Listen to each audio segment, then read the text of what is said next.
Whoever is watching 5 years Christianity Focus Center of Christianity Focus Center. The whole world is watching. Those at home are watching. If you want to record it. There's going to be a remarkable, visible, seeable, evident marks of this ministry. Glory be to God. We'll stretch our right hand as we've always been together. We are going to pray for it. Amen.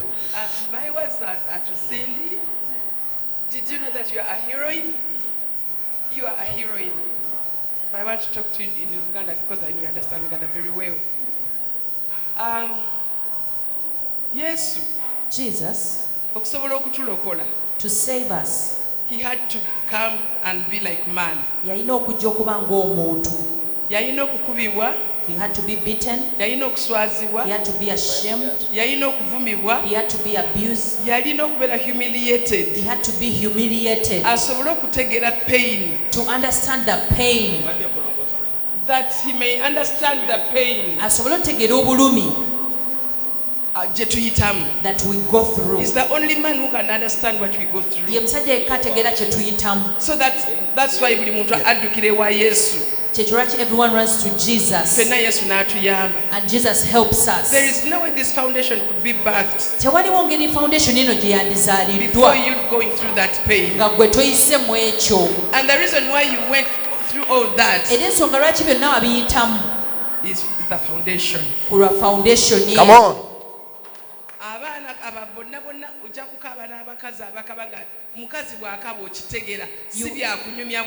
You will cry with the crying women and you will fully understand it's not just stories. Much as you are the first lady in this ministry, but when when it comes to those women, sometimes you even find out yourself that you put off your shoes, you put off your jewelry, you lay down your everything expensive so that you can go down to that woman. So miracle is the reason why you went through that.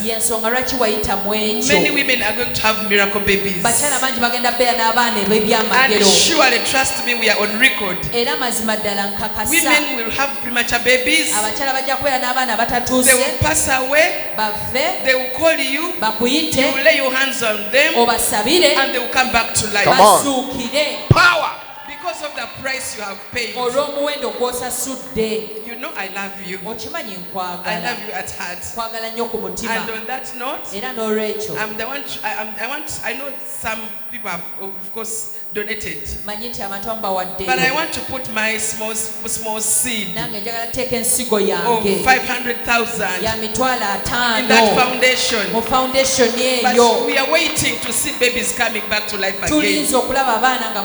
We are waiting for so many celebrations about miracle babies. Many miracle babies are going to be born. Women, they will come and testify. And they will call their babies miracle. We love you and we bless you. Wow. Even me, Ministry yaffe ebintu byekola our ministry does certain things ebiri mu community by'amaanyi that are in the community. Badde njogera administrator. I was talking to the administrator. As CRM Ministries International. Naffe tujja kuteekamu emitwalo 5. We are going to put 500,000. Power. Tandikira awo. To begin from there. Njiwulira ngeno organization egenda kuyamba nnyo abawala linda kutuvunula kati. There are so many ladies abaana baffe babakola embuto ne babayita bamalaaya. Abaana abawala n'ennaku ezo Saala abadde akaaba amaziga. Women are abused, women are vandalized, women baba koze buli kintu kyonna ne basuulaawo. Kati maama, thank you.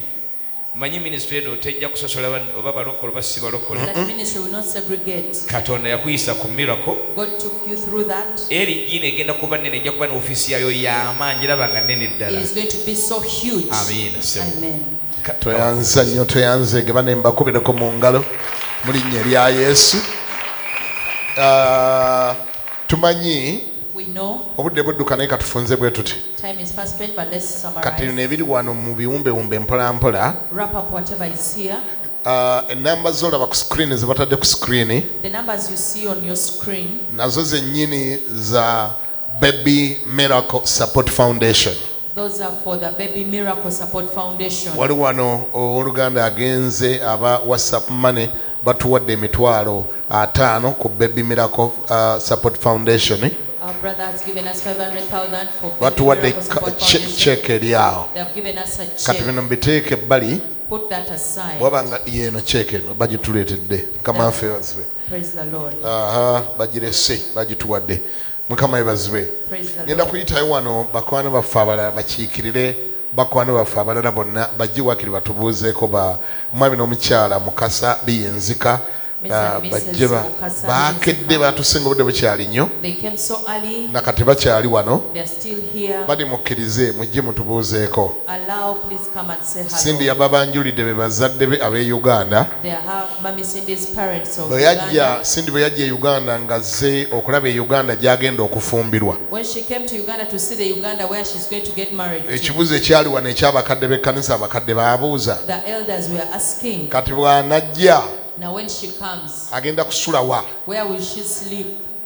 Ndozo tegera kye kitegeeza ekyo. I think you know what it means. Bw'anajja agenda kusula wa? Where is she going to sleep when she comes? Tunakakasa tyandi Bishop tosobasoba ekiro n'ogenda omukyalirako. How sure are we that Bishop you want to go? Akati twalina okumuteeka mu maka nga galiko ekisaakaate kinene. So we had to put her in a home that had a big fence. Omwami n'omukyala Biyinzika gye yabeera okuva lwe yajja mu Uganda paka lwe yaddayo. And ever since when she came to Uganda until when she went back. Tubaaniriza mbawe microphone batubuuzeeko. Thank you, let them greet mwami n'omukyala Mukasa Biyinzika. Mr. and Mrs. Mukasa. Mu kiseera kye kimu the same time ayagala okuwandika cheeke yo. If you want to write your check. Naawe ayagala okulebereza cash wo. You want to share your cash. Now I got to send the mobile money ziri ku screen. You want to send mobile money, it is on the screen. Weetegeke. Get ready. Yes sir.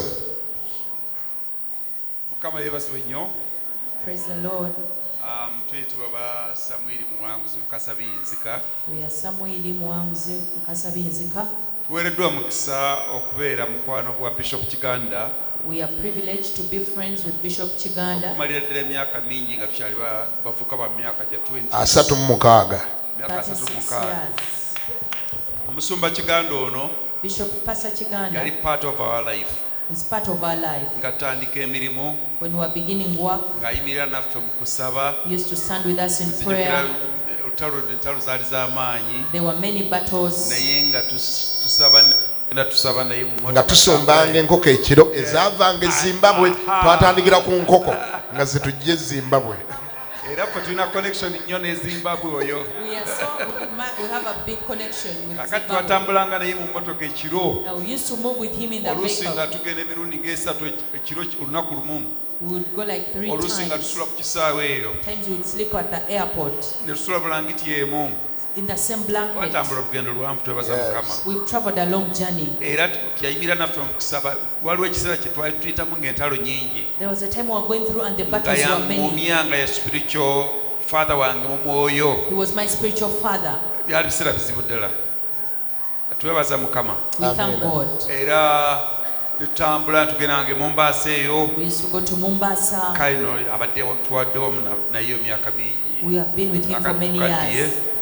Naye nga twebaza Mukama. We thank God. Ate twalina connection ye ye Zimbabwe. And the connection in Zimbabwe. Kyewewuunya. Just be amazed. Twakimanga byavanga Zimbabwe. What we were picking was from Zimbabwe. Ne Pastor Kiganda tukima biva Zimbabwe. We were going with Pastor Kiganda to Zimbabwe ne bijja. And at the end we got from Zimbabwe. So we really thank God. Twaweerwa omukisa. We were blessed okubeera ne Cindy. To be with Cindy. Nga muwala waffe. At home as a daughter. Tusanyuka nnyo okumubeera naye nga ate nga tulina connection nnyo ne Zimbabwe. We were so happy and yet we were so much connected to Zimbabwe. Tukyalina ne connection, tulina bunabbi bungi nnyo obujja kuva ku Zimbabwe. There are lots of prophecies that come from Zimbabwe. Mulamu waffe. upon our lives. So we thank God. Sindi manyina mwalafu kyayisemu ne foundation gyabikuliddwa. For the foundation that has been revealed to her. Tuwulidde ku bujulirwa bwa foundations nyingi wadde mu America eyo. We've heard of very many foundations nga zivudde mu bulumi obw'ekitalo. Coming out of very much pain. People that have gone through it. Bebabeera n'okwolesebwa okutuufu ku foundation eyo. They have the right vision of a foundation. Obunnabbi buweereddwa omusumba Bunjo ne mukyala Bunjo. Yes. Ku foundation eyo. The prophecy given by Apostle impact ya foundation etejja kukoma mu Uganda wano wokka. The impact will not only stop in Uganda. Foundation ejja kugulawo office ne mu America ne mu Europe. Offices in America, in foundation ojja kubeera na offices ne ba offices n'abakozi mu offices enjawulo mu nsi yonna. You will have employees in different offices in the whole world. Omuwendo ng'omusumba bw'agambye n'omukyala. Like the apostle has said. Omuwendo gw'osasudde. The price you've paid. Amaziga g'okaabye. The tears you've cried. Gagenda kugulawo global foundation. Are going to open a global foundation. Era tukkiriza Katonda okukola ebikulu. And we believe God to do great things. Naffe tujja kukola contribution yaffe. Even as we make our contribution. Katono nnyo kakamu kokka. Kakadde kamu kokka. 1 million. Naye nga tetujja kukoma awo. We will not stop tujja there. kuyimirira ne foundation eyo. We will start with the foundation. The Lord do great Kama things. yeebazibwe nnyo. Praise the Lord. Mukyala wange wuuno. This is my wife. Yeah. Kama yeebazibwe nnyo. Amina. Praise the Lord. After the big drum has sounded, the little one is not heard. So we thank God for everything. Our daughter, all the testimonies given. Down to earth. We thank God that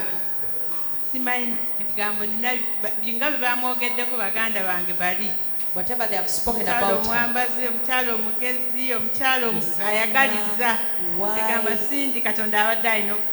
Surely the Lord will had to answer you. Pastor, thank you for loving our daughter and trusting. She's young. Praise the Lord. Tweyanzege mwami n'omukyala Mukasa Biyinzika.